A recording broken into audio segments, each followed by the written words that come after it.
This is the Twitter home screen, and from here we can see posts from people that we follow on Twitter. Every post on Twitter is called a tweet. As you can see, everything's really short. And that's because posts on Twitter are limited to just 140 characters, which isn't more than a few sentences. It's so little information that it might seem like it's not even worth sharing, but in a way that's what makes Twitter so useful. It's easy to follow along with things that are happening in real time and see people's reactions to them as they happen. You can also post your own tweets to share what's going on in your world or join a bigger conversation.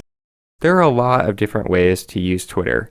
Some users may never post anything on Twitter, choosing instead to follow updates from other people. But for other users, there might be a lot of value in sharing what's going on in your world and joining the conversation. Twitter makes it easy to get started.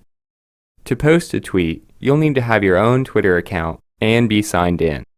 Now, I do want to point out that in this example, we're using the Twitter app for iPhone, but you should be able to follow these same basic steps to tweet from an Android device or from your web browser.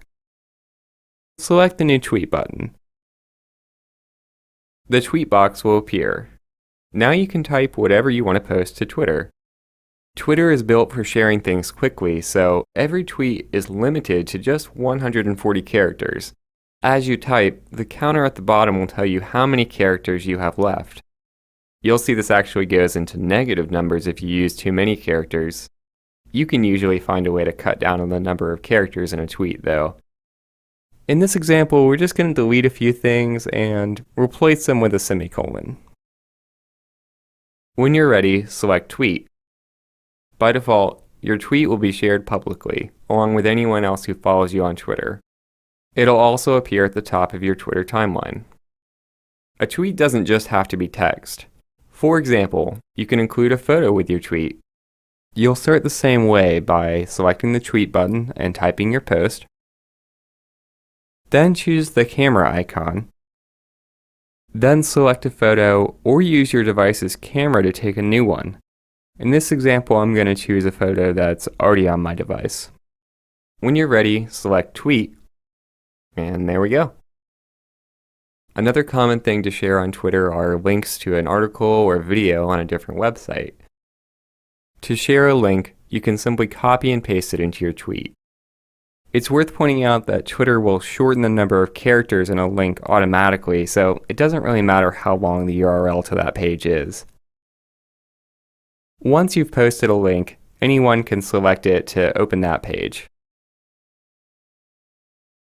When you're browsing the web, you might often see the option to share that page on Twitter.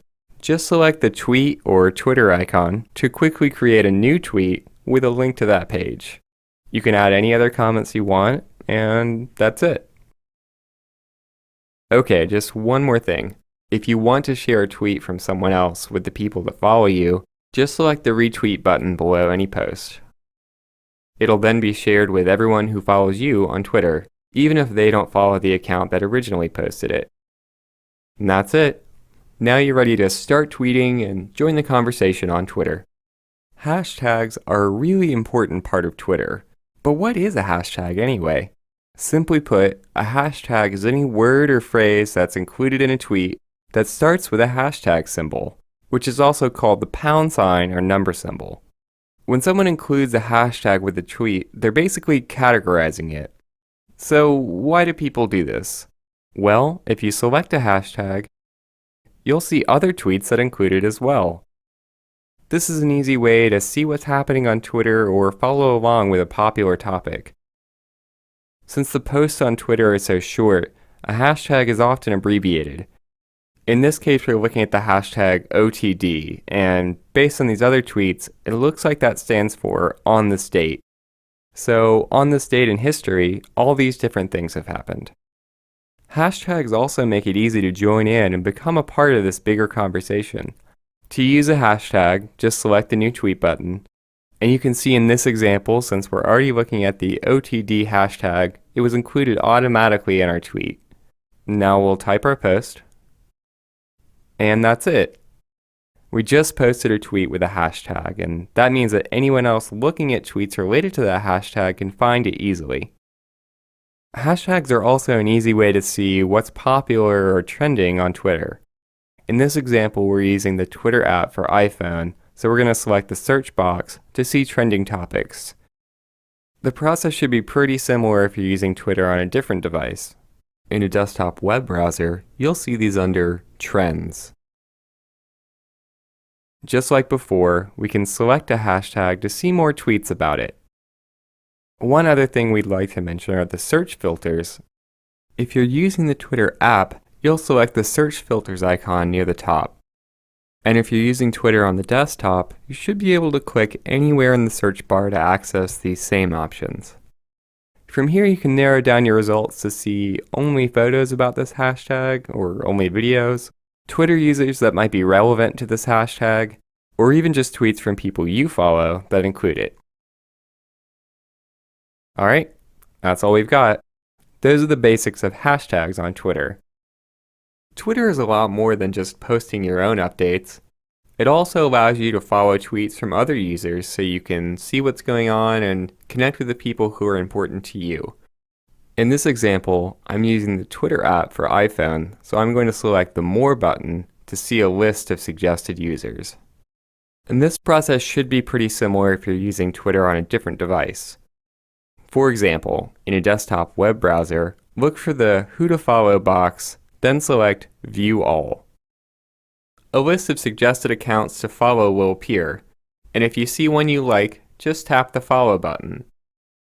If you change your mind, just tap the button again and select Unfollow to unfollow that user. When you start following someone, their tweets will appear in your timeline. If you want to connect with another Twitter user more directly, you can mention them in a tweet. This is also referred to as starting a conversation on Twitter. Select the New Tweet button. Then type the @ symbol, followed by the username you want to mention in this post. Because you're using the @username system to do this, this is also called tweeting at somebody. When you tweet at someone like this, they'll receive a notification. They can then reply directly to you by choosing the reply button and then posting their message. And you'll see that it pulled in the @username part automatically here since this was already part of a conversation we started. Conversations can often span multiple tweets, and as a result, when you use Twitter like this, your tweets won't appear in your timeline by default. That's so your followers don't really have to look at this if they're not interested. But if you are posting something you want your followers to see, there's an easy option. Just put a period at the very beginning of your tweet. That will cause it to appear in your public timeline so anyone can see it. Okay, here's our reply. And we can see that these tweets are connected because they're part of the same conversation. One other thing we want to point out is the direct messaging feature. You can send a private message to anyone who follows you on Twitter, and it's not limited to 140 characters. That makes it a lot more like email, so if you're meeting people through Twitter, this is a great way to introduce yourself and reach out with just a little more information than you could normally include in a tweet. Just select the messages icon to see your options. From there, you can select any user you want and start sending them a message. So, how will you connect on Twitter? Now that you've seen all the options, you can think about them more carefully and choose the ones that work for you. Are you looking to make your Twitter profile just a bit more personal? Twitter has a lot of options you can use. Let's take a look. To get started, you'll need to navigate to your profile page. In this example, I'm using the Twitter app for iPhone, so I'm going to select the Me button to open my profile page.